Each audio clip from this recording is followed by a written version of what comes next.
Bonjour, je suis Dr Philippe Laperle, psychologue au Centre hospitalier de l'Université de Montréal.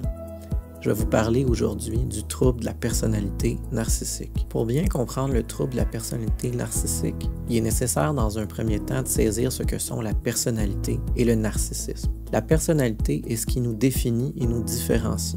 Elle englobe nos manières de penser, de ressentir et d'être en relation avec les autres. Nous avons tous des traits de personnalité à différents degrés d'intensité. Il est donc possible d'avoir des traits de personnalité narcissiques sans pour autant avoir un trouble de personnalité narcissique. Le narcissisme, c'est la capacité à développer une image de soi ou une estime de soi positive, de se faire confiance et de se considérer suffisamment important ou importante pour s'affirmer et mettre des limites.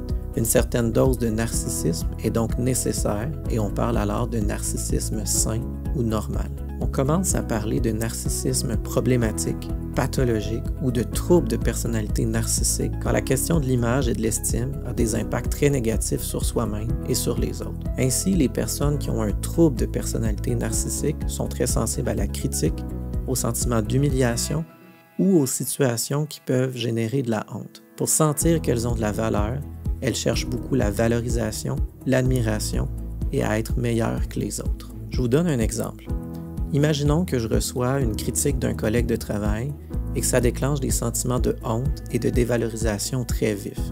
Ces émotions sont intolérables et le seul moyen que je connais pour arrêter de me sentir de cette façon, c'est de devenir méprisant envers l'autre personne. De cette manière, je détruis sa crédibilité et je préserve mon estime. Si j'ai souvent ce type de réaction méprisante et que je ne connais pas d'autres manières de gérer mes émotions face à la critique, ma capacité à fonctionner au travail peut être très limitée et créer de nombreux conflits. Dans une telle situation, il est possible que nous soyons en présence d'un trouble de la personnalité narcissique.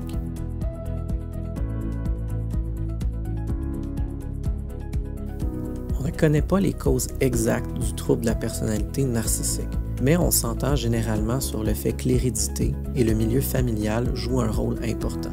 Un milieu qui survalorise l'enfant peut l'amener à développer une image déformée et grandiose de lui-même. Mais au contraire, un milieu très critique, froid et exigeant peut aussi favoriser le développement d'une personnalité narcissique.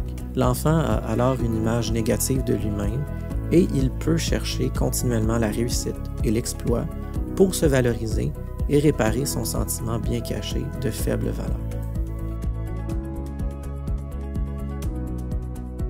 Selon le manuel diagnostique et statistique des troubles mentaux, le DSM, qu'on utilise en psychiatrie, la personne doit présenter au moins 5 des signes suivants pour recevoir un diagnostic de trouble de la personnalité narcissique. La personne a un sens grandiose de sa propre importance. Par exemple, elle surestime ses réalisations et ses capacités. Elle s'attend à être reconnue comme supérieure sans avoir accompli quelque chose d'exceptionnel.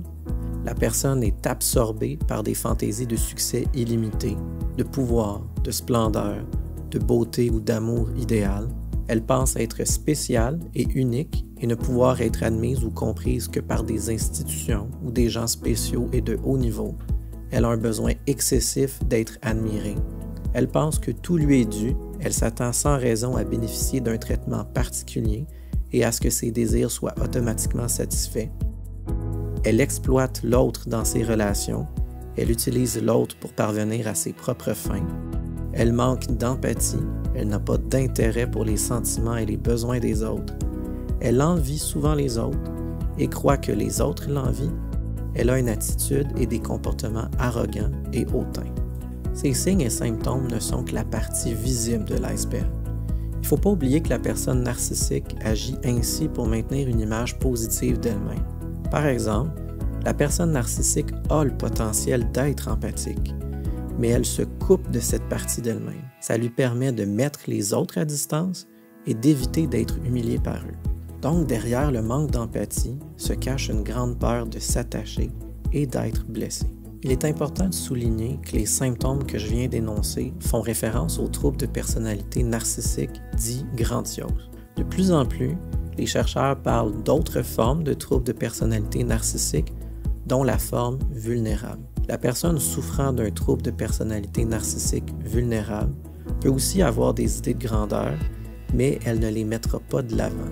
Elle est plus consciente de ses fragilités et davantage en contact avec son sentiment de honte ou d'infériorité. Le diagnostic doit être posé par un ou une professionnelle en santé mentale, comme un ou une psychologue ou psychiatre. Le diagnostic est plus complexe à effectuer que de simplement cocher une série de symptômes ou de critères. Il faut regarder le portrait global de la personne, y compris son histoire de vie et son fonctionnement actuel. Il faut évaluer l'intensité des symptômes et leurs conséquences sur la vie de la personne. Plusieurs rencontres peuvent être nécessaires et on fait même parfois passer certains questionnaires et tests. Pour traiter le trouble de personnalité narcissique, on utilise la psychothérapie ou une combinaison de psychothérapie et de médicaments. L'objectif est d'assouplir les traits de personnalité narcissique, de rendre la personne plus flexible pour améliorer sa qualité de vie et celle des personnes qui l'entourent.